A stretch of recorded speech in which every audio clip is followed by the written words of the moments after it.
How to delete all your profile information history. Hi guys, in this video I will show you how to delete all your profile information. It's so easy and quick, so let's start. First thing, go to your Facebook app. Now click on those three lines up there to get to this page, and click on the setting icon beside the search icon up there. Now all you need to do is scroll down and click on your time on Facebook. Now click on your time on Facebook.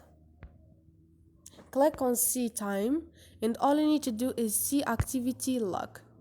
Now scroll down until you find profile information, and here they're gonna give you all your profile information. If you change ever your name, your birthday, your email, your phone number, and just click on trash and delete all of this. So this is it guys. Hope this video was helpful to you. If you like the video, don't forget to subscribe and like.